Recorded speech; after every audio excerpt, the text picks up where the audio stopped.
We're ready to head into our fifth matchup of the night, South Alabama versus University of Colorado. Sir Waltham and Jag once again here at the helm, ready to take you through all this action that we're about to see. And Jag, what do you think we're going to be seeing here?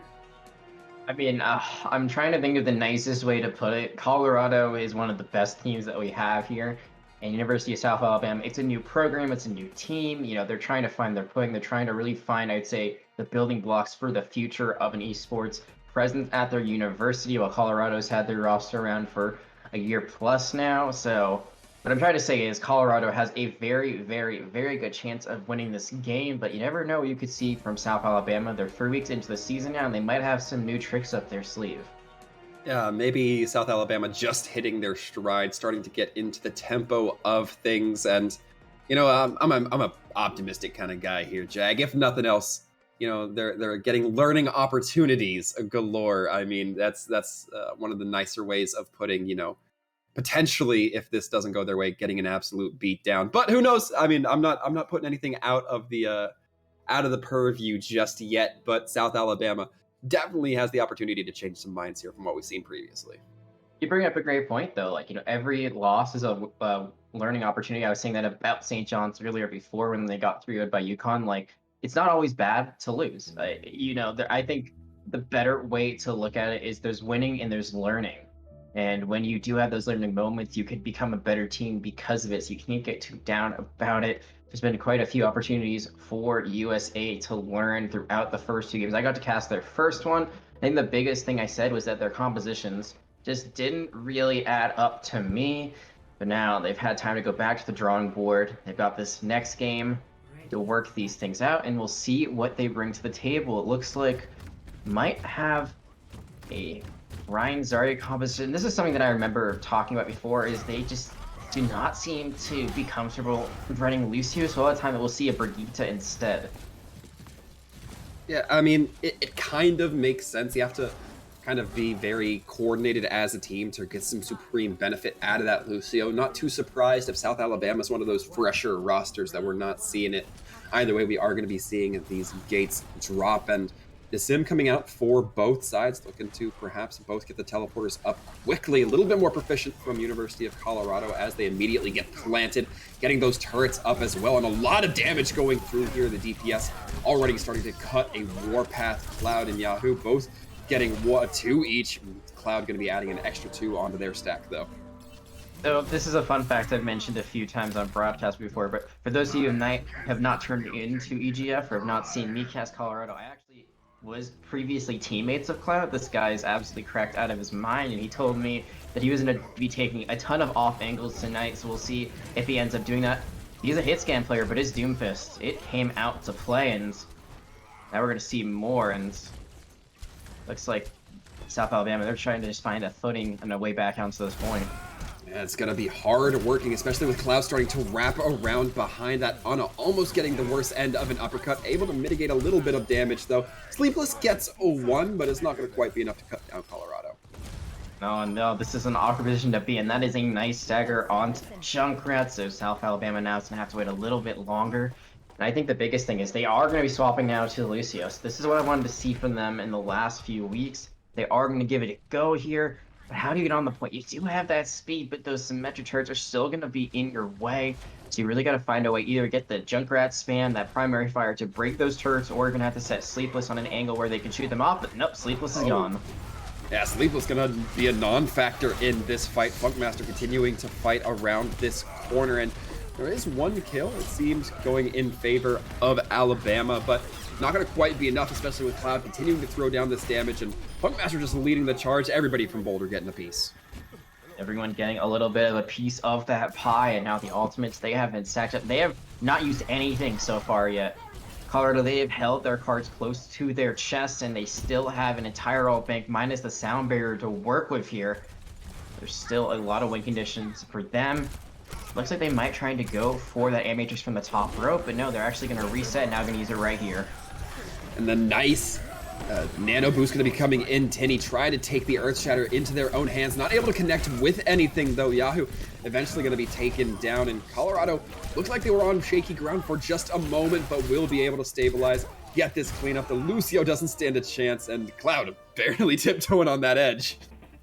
Just looking at the sights of Lee John Carroll, looks like Bird Boys is actually just jumping off now. So, uh, I mean, I'm trying to think of the things to say about that round. It was just a clinic from Colorado. They lose Funkmaster, and that was the opening for South Alabama to get in there and try to make something happen. But as I had said previously, that alt bank was so healthy for Colorado. They had everything to work with except the sound barrier. So even though the Earth Shatter was not there, they used the Photon Barrier, they used the Meteor Strike, the Self-Destruct is there if they need a remake. I mean, everything you could ever want in a bag of chips was available to help sustain that point, but now we're going to go to Control Center, and Brawl is going to be the name of the game here, and it's going to be Junkrat time as well. Looking for a lot of that damage to just be spammed through these tight chokes, and we can already see South Alabama not too comfortable getting into that superior positioning, immediately getting bullied back just a little bit by Boulder. I say a little bit, but immediately getting two members put 6 feet under, and then soon the rest to follow. Only one kill going into Cloud from that Total Mayhem. Well, sometimes you just can't take the off angle as the Symmetra of Total Mayhem. Like you said, the Martyrdom gonna get them out. But here's the most interesting thing. They have not capped yet, so Colorado, they take position, but they also give up a lot of potential point percentage. Like maybe it was to give Cloud time to get back. They do have that teleporter, so pretty easy to get back onto the point. Now it's 6v6. And just like that, already Tenny taking a lot of damage, eventually going to be worn down like a rusty sword. And now, as we see Sleepless, just a little bit too late on that wraparound, not really to help bail out, not able to bail out any of their team, the last member standing. Yeah, if you're gonna run Tracer in this comp, you have to be a nuisance. You have to be a distraction, especially to the back line, especially to that Baptiste. But that rotation, like you said, took a little bit too long to wrap around, didn't get the value they were looking for, and Colorado, 4 ultimates, they're gonna use the first one. Oh my goodness. It's gonna be the Earth Shatter coming in, and that looks like it's gonna be about all they need. Orion gonna be throwing that Amplification Matrix in as well for a little insurance, but not gonna be necessary. Yeah, I think that's the first real overcommitment we've seen them do tonight is the Am Matrix. It is an ultimate that builds up pretty fast, so they should be able to get another one before this round is over, but it's also going to be something that they wish they'd have going forward. Yeah, who throwing in the tire, trying to find something. That Reinhardt getting lifted, Ruby as well. A lot of explosions going off, all in favor of Colorado. And they're winning these fights pretty cleanly, but they're just overcommitting here. The Self-Destruct and the tire both get a lot of value, but are they really necessary? Probably not, but they feel confident. I think that's the biggest thing, is that they don't really care about their ult, but they're not going to rely on it. Instead, they're just going to win through sheer might and strength. And this is going to be brutal for South Alabama. They now have to try to push through the Proton Barrier. Oh, come on, Cloud. Just taking a load off mid-fight, but just like that, Alabama going to have such a hard time pushing through that when their damage can't even go through the doorway. Look at this, though. They are fighting out on 2 fronts, but those turrets are doing work. Sinister, though, isn't able to get anything done on the point. And it's going to have to be a mad dash from anybody from South Alabama to try to make it. Eventually, one player does go down. Cloud throwing those dodgeballs a little bit too heavily, but it doesn't matter. Colorado Boulder managing to hold here a 100-0. I think the emote kind of summarizes how that round went. You can tell they're having fun of it on the side of Colorado. They're still making good plays. That is the Am Matrix we saw earlier on, just completely cleaning things up. I think the biggest thing there is that they use a lot of ultimates, but the way they played their advantage of holding forward, having that natural cover, is that they only sent one person back. They didn't fully rotate. It was still 5 at the door, making sure that no one got through. Sinister on the Lucio, trying to make something happen on point, couldn't get it done in Colorado, just not going to give up any room for USA to move in on. Yeah, a rough opportunity there lost for University of South Alabama. However, as we take a look at another one of these replays, not quite sure which one this is. Still see a lot of ultimate on. Oh, yes, the TP Shatter coming in big, I believe. I mean, there's just not much to talk about there, Jag. University of South Alabama is still not at that level where they can keep their heads on a perfect swivel. It's a big ask for teams, but, I mean, it stands out when you can't do it.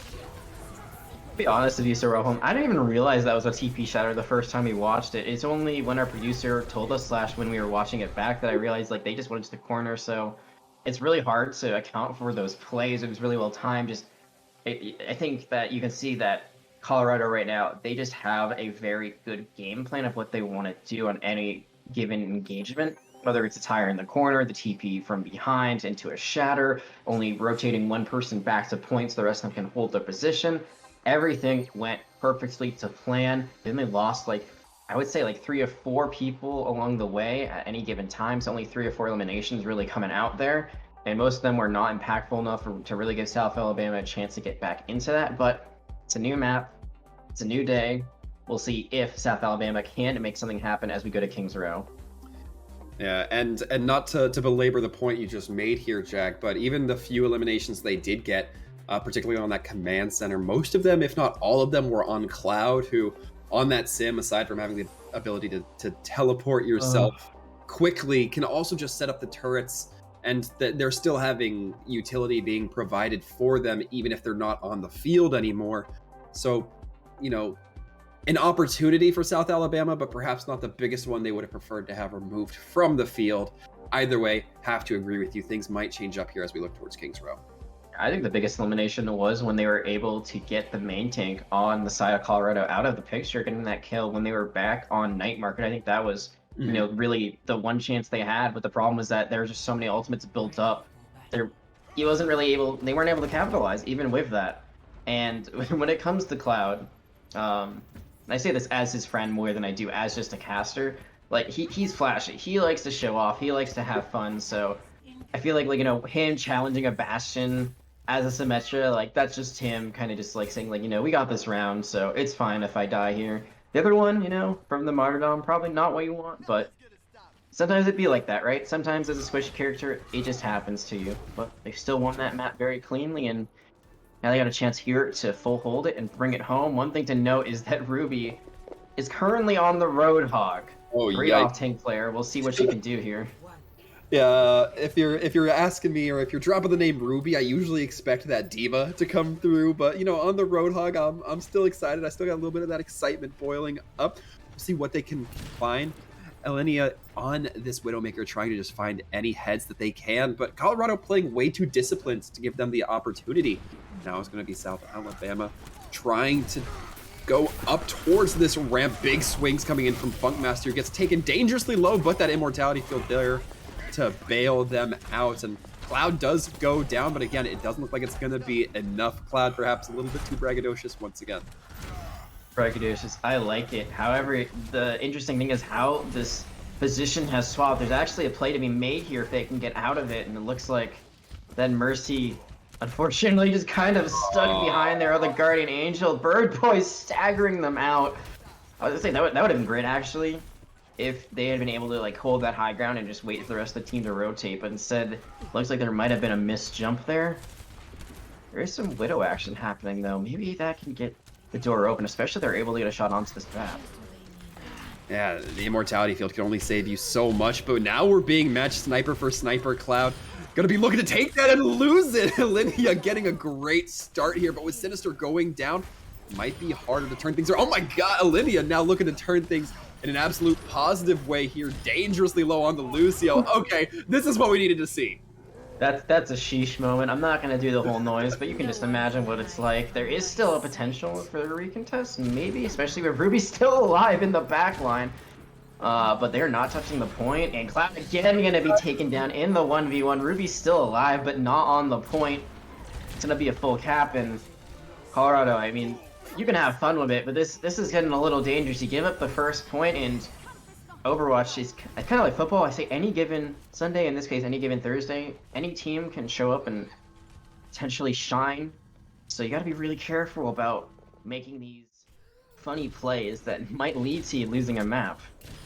That is just Elenia looking so good there on that Widow. If even for just a moment, that's going to be something, we talk about those rare moments, perhaps not rare for some teams, but those moments where players just shine through even all the abuse they're potentially taking. But it looks like finally Colorado's going to put a stop to this. The damage coming through too heavily from onto South Alabama. No one shall pass. And there it's just the re-engagement. I mean, this Reinhardt comp, it's going to run through a Winston comp most of the time because you have that speed, you can set up positioning a little bit better. Now, here's Ruby on the flank. Oh no. You want to try to find a squishy target, and there's a Moira and Mercy right around the corner. And what will they find? It's gonna be that Moira immediately just eating a whole bunch of scrap taken out back. And just like that, and now Colorado once again has that man advantage, especially with Orion taking down Sleepless. It's the or the Resurrection, or rather, that tries to come through. Funkmaster, however, seeing the opportunity, goes in for the Earth Shatter. Just a little bit more ult charge being fed over, and a Nano in an unenviable position. Well, has the mech though? Can they get no out of it? Cloud with an amazing flash. I mean, it could have been 2-3 kills there if the timing is right, but Nano Mech couldn't get it done. I will say though, South Alabama, I feel this is the best positioning they've been in. Also, they're gonna have 5 ultimates online, and one of them is the self-destruct. So if they break that shield from Funkmaster, they could get a huge multi-kill, but Ruby is still on that flank. See if Ruby can get anything. That Maywall going to be blocking a little bit of damage. Cloud getting 2 for it. And on the plus side, South Alabama able to save most of their ultimates here. Not committing too much to it, but Nanomech gonna have to just try to move the card as the baby. They're just going to be staggered out again. Probably going to go for the same play with the remake. Have the stuns they need. Now, if you're South Alabama, what is your play here? I think you swapped the Ana, honestly. You do take out Cloud, so that's a good first step, but the Ana would be great at just destroying any chance Ruby has on these flanks if you get the anti-nade, but they're going to stick to this Mercy and Moira probably because they have the ultimates. A risky gambit here, and South Alabama finally going to be starting to use the majority of those ultimates they have online. Tinny, in fact, going to be throwing in that Primal, but immediately getting just torn to bits, as now Colorado Boulder looks to step in a little bit more. The hook getting saved by the flashbang. The Sleepless not able to do much else, and now South Alabama going to be bringing out some Bastion swaps just to buy a little bit of breathing room. Well, the Bastion actually is a really good pick on this map if you're able to combo it with the Symmetra, but that wall is going to come out for Funkmaster just to save them. So they got to be careful because this Bastion's in a good position and they could get melted, especially because there's no D.Va to eat all this damage. It's just the Rhine shield.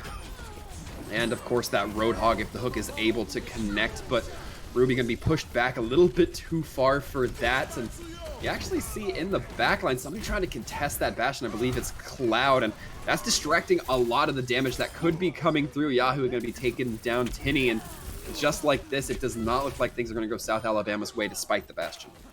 It's like Cloud is playing like hero chairs at this point, musical chairs with his hero selection. We've now seen him on, what, the Symmetra, the Doomfist, the McCree, the Tracer, the Widowmaker, the Reaper. That's a lot, and most of us were just in this map alone, but this Tracer swap does make a lot of sense. There is a Bermuda now from Sinister that might counter it, but you're able to distract Elena, you're able to get that headshot damage on the back of that turret. Do a lot, and oh, that hook. Wow.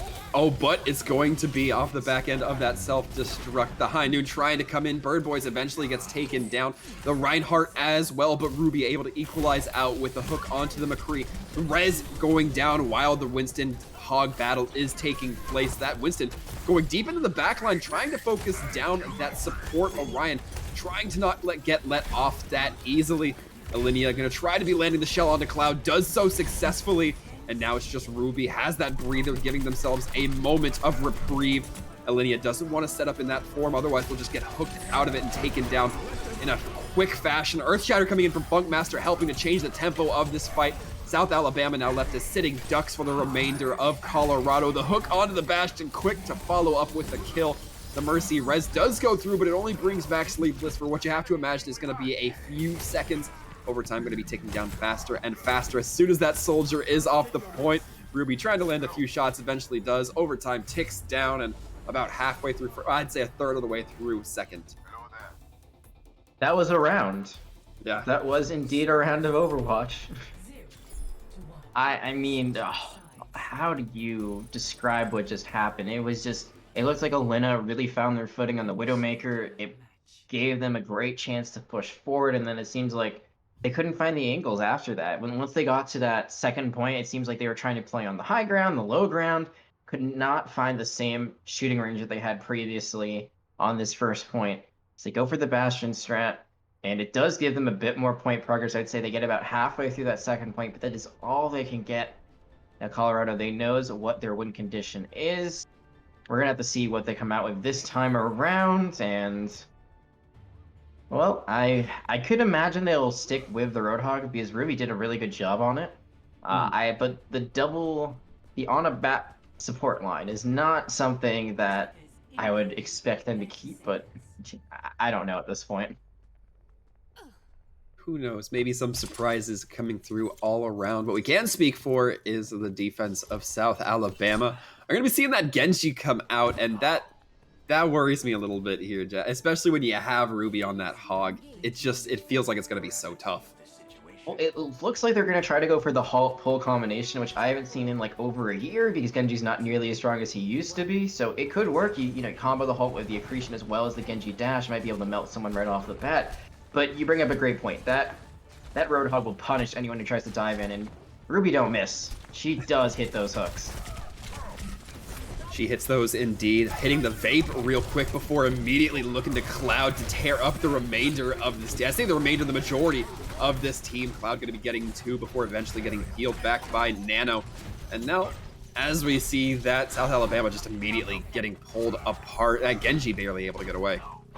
Yeah, Bird Boys doing a lot of work on that Ana. Was able to get a huge anti-nade that really opened up the engagement. And Colorado, they are looking to take even more room. This point is going to be capped very slowly, but this positioning that they have will be great for the next engagement because, oh, we're going to have a pause. I was going to say this could essentially guarantee them the map, but it looks like they did lose their support along the way. So unfortunately for them, they're going to have a reset on that ultimate. Yeah, a reset on the ultimate, but if they win this next fight, it may not even come that severely into play. I mean, you look at the way that things are considered, the attacker spawn pretty close to the point, to the objective, rather, and I don't think they're going to be hurting too much for that progress. Overall, University of Colorado already in a really good spot. We saw them holding very far forward to that gold box. You know, I'm actually wondering when that DC happened because I was looking at the alt bank of Colorado, seeing what they had to work with, and it looks like that Baptiste had only about 7%. So that actually might have been a 5v6. I don't want to say it was because my memory, unfortunately, these days is not very good. You know, 25, you're just really old and it completely goes away. But it did seem like they were without that Baptiste for quite a little bit. So maybe it won't even matter that much. I mean, that Ant Matrix is a great ultimate. It's a great way to engage, but like you said, it might not matter because they already have great positioning and they have other ultimates that they're building up. See, the superior mind game here is to throw down your immortality field, disconnect, reconnect as Baptiste, get a free second immortality field, and then just profit off that. Just keep doing that not even every 30 seconds, every 8 seconds or something like that. Easy game. Easy. I see Colorado trying to game the system here. All right. They're intimidated by South Alabama, and they need to bring out the special manipulation strats. One of the most interesting things about Baptiste is that as a support character, he's one of the only ones where if you swap in like the character selection area, he actually does not get a reset on his immortality field. The cooldown will be the same as what it would have been normally. So 10 seconds go by, it would still be 10 seconds before you get another one. And it's not that way even for Mercy Res. So just think about that. I think specifically on Gibraltar, there's that strategy where you just kind of hide in the cubby, you get the res, you go back, you swap to Lucio, you amp healing or something like that, then you go back to Mercy, you get another res. You can't do that with Baptiste. But here, this is a whole new strategy that I've never considered. Maybe they didn't even consider it, and they're like, well, might as well try something new while we have this game possibly in our hands. I don't think that's what it is, but it's fun to think about regardless, and we're still going to be waiting on that one person to rejoin as soon as possible. It looks like we are getting back into the swing of things. Yeah, first point finally capped. Yeah, not too much to wait on there. Orion's still going to be able to come back in on that Lucio just as fast.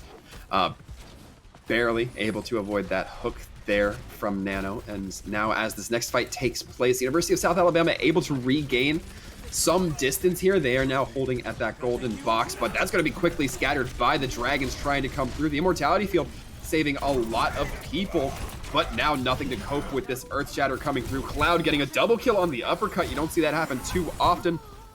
Mercy, the last one to be cleaned up aside from her res target, and Boulder with that team kill gong.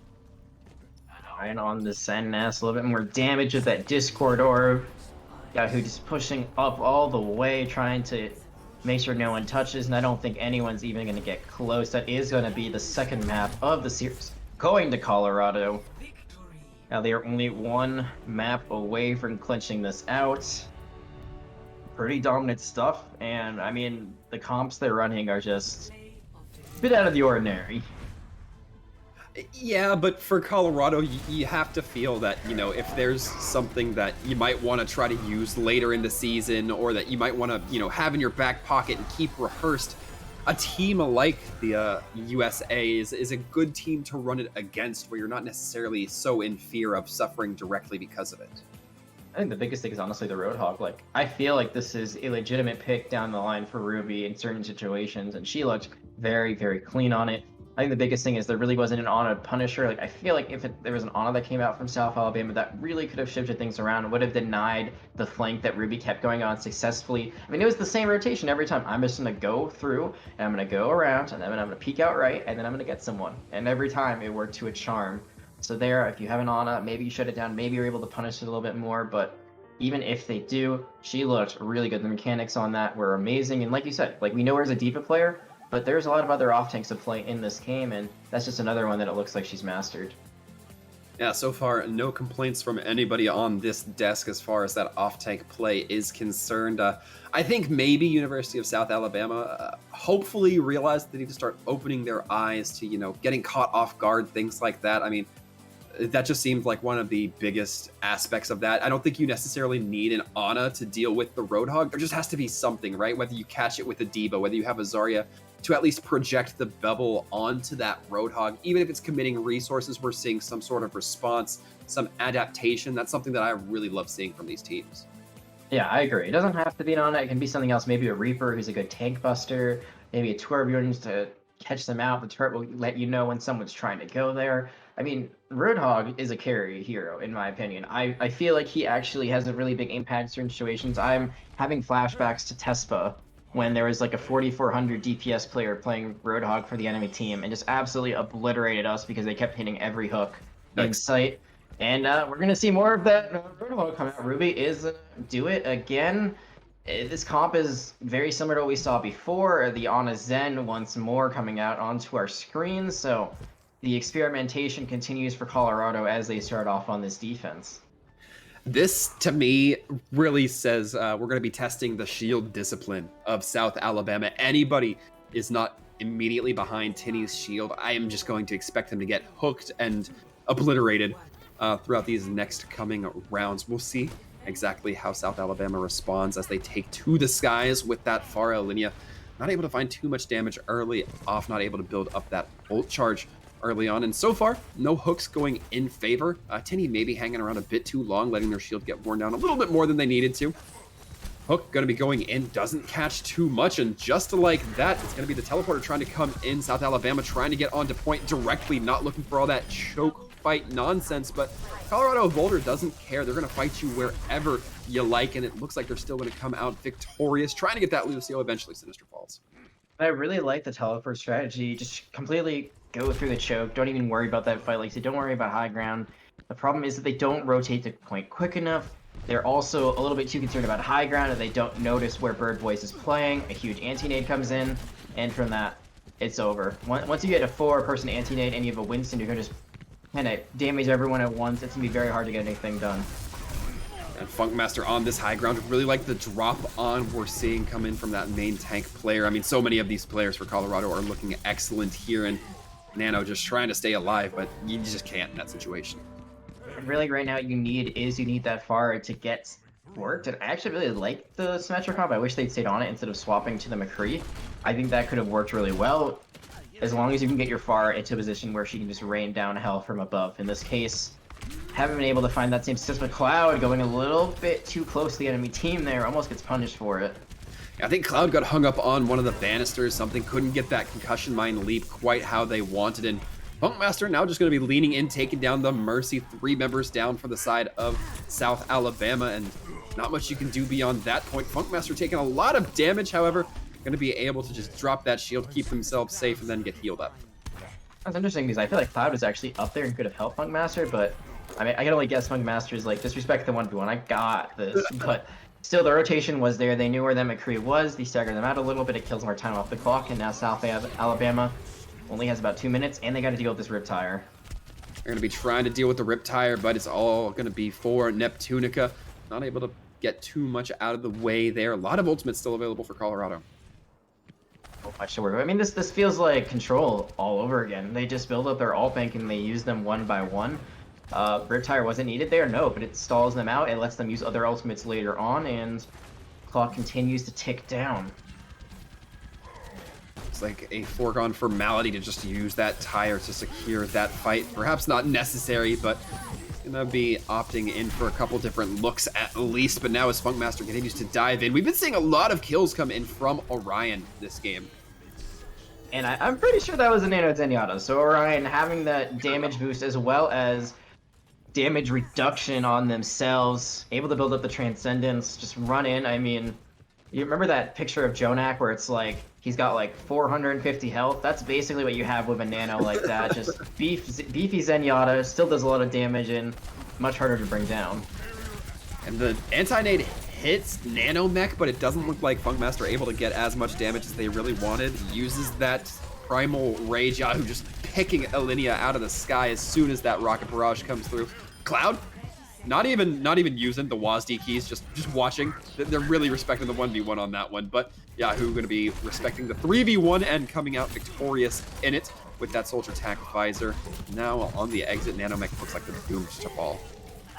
That's a huge stagger. Those mines, the concussion mines, just boop him up, make it harder for him to walk out, and now this is gonna be a last fight. They will not have this Roadhog ready in time, and that's a whole hog. Oh, just bully Sleepless into the corner. The hack onto Ruby might have been something we would have liked to see a little bit earlier, but hindsight always going to be 2020. At least it stopped that Roadhog from tearing up the rest of the team. Yeah, gets the hack out. Doesn't save the Soldier 76, but it's the little things sometimes, right, Sir Waltham? Sometimes it's the moral victories. Shutting down that ultimate before it gets more. And Colorado now. Great win condition here. Once more. Only have to get 30% of that first point. And I'm excited to see what they bring out here to get it done. Yeah, I mean, the opportunity is pretty much in the palm of Colorado's hands. All they have to do is clutch it. And now, as we look here, Hearthstone up on the board, and a couple of I guess flagons, a couple glasses, mugs, if you will, for drinking your favorite beverages. I mean, what would you put in that mug if you got the chance? I think I would put aloe juice in it personally. That's kind of my favorite thing these days. Oh man, I feel like with an answer like that, I have to say something exotic and fun and festive. But I'd just say cola. Probably just cola. The non-specific cola, because yeah, I'm not brand loyal. I respect that. I respect a man who is more in it for the love of the cola than the love of the brand. But the brand that Colorado has right now is that they are doing very well, and it looks like they are gonna bust out the Orisa. Oh no, they're busting out the bunker comp. The only thing that could be more deadly is the Sigma on top of it. No. That Wrecking Ball though could boop them off.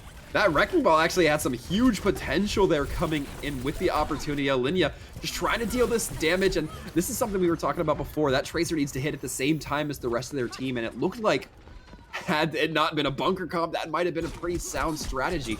Gonna be Alinea just looking to wait for that health kit, but in the meantime, Colorado already starting to get some kills. Ruby having to reload before taking full shot towards that Torbjorn. The hook just to prevent the Mercy from rezzing, and with that, it's going to be that turn tick slowly moving forward, and just like that, University of Colorado takes their 3-0. Yeah, I did get confirmation about Kings Row, by the way. It was a 5v6 that Colorado won on that Kings Row first point attack. It doesn't matter if it's 5v6, 6v6, 6. I mean, there was a 1v3 at one point that Yahoo got. I think this might actually be it. Yeah, this is it, I believe, with the Visor first. I mean, look at that. Just the aim there was amazing. This might be the Tackle Visor, but still, there it is finally coming online. There's one or two. Wait. We didn't get the third. We got robbed of the third. But did you see that? Like, I know that the ultimate is aimbot, but that was like literally 2 kills back to back. Like, it only targets one person at a time, so I don't know. That was wild. But so was this game. Colorado definitely looking like in a team to beat, a team that you're gonna be looking out for as EGFC continues to go on for season 3. They look scary.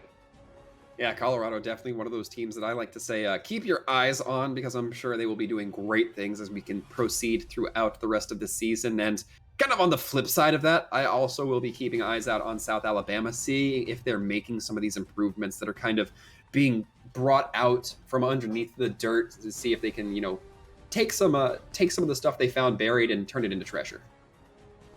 Yeah, absolutely. And I mean, we all want to see them improve. I mean, that's the best part of being here. I think, it's an entire semester. There's 2 parts to it, so there's a lot of time for you to really rise up in the ranks. William and Mary and St. John's, I think, both did a great job of that last season. William and Mary continues to improve to this day. So South Alabama will definitely be rooting for you. It might not be the start to the season that you want, but there's still, I believe, if I can do math right, about 13 games you got still left to go. So there's plenty of time for that amazing comeback and turnaround. And don't worry, folks, don't cry. There's still plenty of time for more Overwatch here tonight as well. We will be taking it to a quick interview with one of the members from University of Colorado, so stick around. We'll be back after this break.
Hello, folks. We are back. We're here in the interview booth, and most importantly, we are here with Cloud. Cloud, hello, welcome, congratulations. Thank you, thank you. So, as we look back, Cloud, and a pretty quick 3-0 against your opposing team here in the University of South Alabama. What was y'all's mindset going in here today? Did y'all expect to try out some new compositions or some compositions you don't normally break out, or was that kind of a spur of the moment thing? What was the mindset? It was definitely a spur of the moment thing. We like play our game, do the normal comps we ran, and then map one was just like it just went the way that it went, and so then we decided to just try some other comps out, have a little bit of fun, and it was a fun set. Yeah, I think you guys definitely were looking like you were having fun with what you were pulling out. It still worked out really well, so definitely nothing to, be upset about there. I want to ask about your performance today. You really brought out a plethora of heroes. We saw the Junkrat, the Symmetra, the Reaper, the Tracer, the Widowmaker. Is there anything else in your hero pool that we haven't seen yet that you want to pull out at some point during EGFC Season 3? Well, I did go Bastion on Anubis because I think I have a pretty good Bastion. But other than that, no, I think like every other hero in the DPS pool, like I play pretty regularly. Like on hit scan, I'll play like all the different hit scans, and sometimes when I'm allowed to, I'll play Doomfist. But Doomfist is probably the one I have the most fun on. So maybe some new Doomfist comps near the end of the season.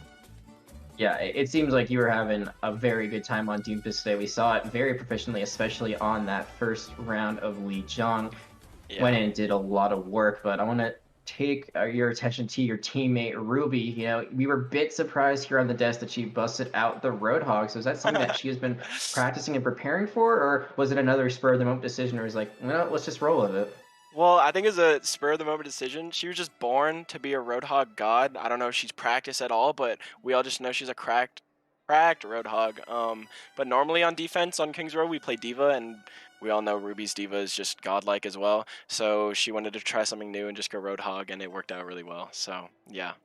The flank hawk was very impressive. And one last question for me before we throw it back to Sir Waltham for his questions. You guys, 3-0 start, a much cleaner start to the season than you did last time around in season 2. Are Yeah. there any teams that you're really looking forward to playing right now?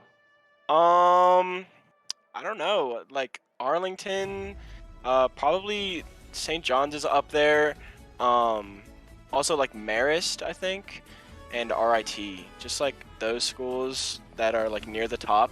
I definitely think we're gonna win all of them, but they're gonna be tough sets, and we're just gonna have to like get our teamwork together to win those. I can't really troll on Doomfist a lot for those matches. All right. Well, definitely some matches that I'm going to be looking forward to, and hopefully getting to cast over because I know those are going to be some exciting ones as well. But Yeah.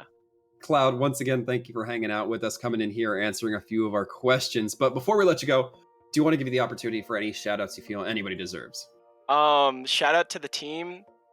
This is like the most stacked roster we've had, and shout out to everyone in chat who was watching us and supporting us as players. Shout out family, the players, and also shout out our managing team and CU Esports. A lot of shout outs. All right, a lot of shout outs, very well deserved, I'm sure. But Cloud, once again, thank you. And finally, congratulations. Thank you so much. Hope you guys have a good night. You as well. And with that, Jack, we are just about ready to wrap things up for this match between University of Colorado and University of South Alabama. A little bit of a quicker one, but so far, Jag, tonight we have not broken the 0-3 curse code, lock, whatever you prefer to think of it. Maybe in our next game we'll see it. Maybe we'll see it at home, folks, but the only way you'll find out is if you stay tuned. We'll be back after this.